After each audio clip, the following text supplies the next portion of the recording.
It's a beautiful morning. I think I'll go outside for a while and just smile.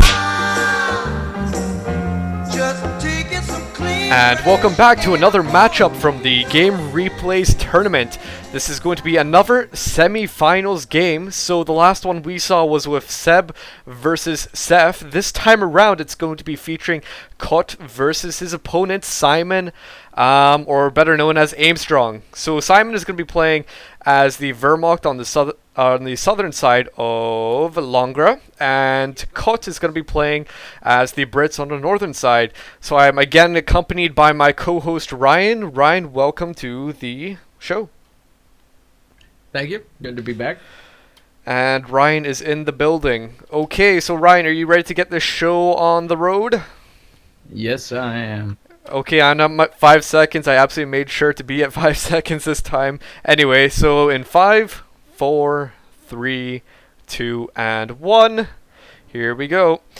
Okay, so I have absolutely no clue what to expect from this. Kot and Armstrong are both very good players from what I've heard, but I have not actually personally watched their games yet. I believe I've actually watched one of Kot's before, and he is indeed a good player.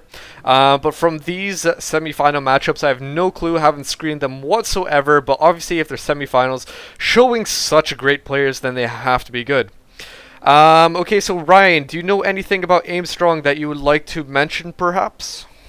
Well, Armstrong's obviously very highly seeded. Some of his previous games, which we haven't exactly casted yet, but we will get to, I've taken a chance to kind of watch through a couple of them, and just some of the things that he does is just textbook, and just fantastic play all the way across, and not textbook by boring. I mean, just incredibly good with his micro, makes good unit decisions. I'm really hoping that we don't see Kot pick up his HQ and go behind that wooden house, as we've seen that kind of hurt a couple of the British players here. Definitely so with Seth in the last game that we saw. The thing that I'm hoping, obviously when we were watching Seb's games were really good about him doing some unusual new strategies that we've never seen before. I'm hoping we see the same out of these players, but then again, I'm not exactly sure. Armstrong and Kot definitely have to see what happens out of this. Perhaps we might just see the same strategies, but very refined and very up with their micro. So let's just see what's going on with on the field at the moment. 2 Pyos. Actually, Ryan, could you tell me what's on the field for the Wehrmacht? We have I'm counting 6 Pyos currently. Oh my god! And yeah, it's quite a bit that way. And this is what we refer to more as a classic Pyo spam kind of strategy, as opposed to the 5 Pyo tier 2. And so there's some variations on that. Pyo spam used to be ridiculously overpowered way back when, because now if you get a bunch of pioneers all in the same place, they actually do less damage. The same thing for engineers. So Ryan, I'm going to ask you a bit of a philosophical question. When does a Pyo spam become a Pyo spam? I'm guessing sometime after the first of the year. I don't know, dude. It's completely subjective. You're talking about, whether 4 is spam, 5 is spam, 6 is spam. Where is the timing? The important part is looking at the timings and the uses of the units that the players are using and how they're using them. It's not so much the number of units, it's how effective the strategy is. So I just wanted a bit of your opinion there, just to find out what you would thought about that. But in my opinion, I think a Pyo spam really depends on how it is used. Obviously, if there's going to be, 5 Pyos is quite a lot. Obviously, that is quite spamish in its own right. Anything more is definitely going to be a spam. But then again, it depends how you use it. If you're going to be all over the field and just singularly building Pyos before you go on to something else, then that is definitely a Pyo spam. But you got the last strategies that we've seen with the 5 Pyo T2, that is a refined strategy. It's something definite, but this definitely looks like a sort of Pyo spam. I mean, he's heavily depending on these pioneers working. So the Pioneers have a multitude of weapons at the moment. One of them has a flamethrower and just a whole bunch of capping going on. So if you look at the tactical map, this is what I mean by pyro spams. They're just absolutely everywhere in the field right now, and hence why we see pretty much all the points in the hands of the Wehrmacht. So the Brits have actually put down the HQ command truck near that house. That is not the last thing you wanted to see, didn't you? Yeah, well, I mean, again, it causes the same problem that you're seeing on longer. The use of the stone house and that wood house near the HQ really gives the Pyos an opportunity to sit there and delay and do damage and then cap up the entire map as they're going. It's kind of interesting why they put it there. I can't exactly enter the mind, so to say, of COH at the moment and think why he might actually put it there. Perhaps it's just because it's behind the house and he's thinking maybe since it's behind the house it'll dodge some, I don't know, some sort of fire of some sort. I'm not exactly sure what the reason might be behind that. But obviously, as we were saying in the previous games, if it was moved over to the left and out of the reach of the house, then, that's okay, because then they won't get the flamethrowers inside the house and then they won't have this sort of defensive position. Looking at the T2 coming out from S1mon, so this is definitely some sort of pile spam around 6 Pioneers and then go in for the Krieg Barracks T2. Seems to be something quite common in this tournament so far against the Brits. Yeah, and like I said, it was an incredibly popular strategy against the Brits all through 2.601 in one iteration or another.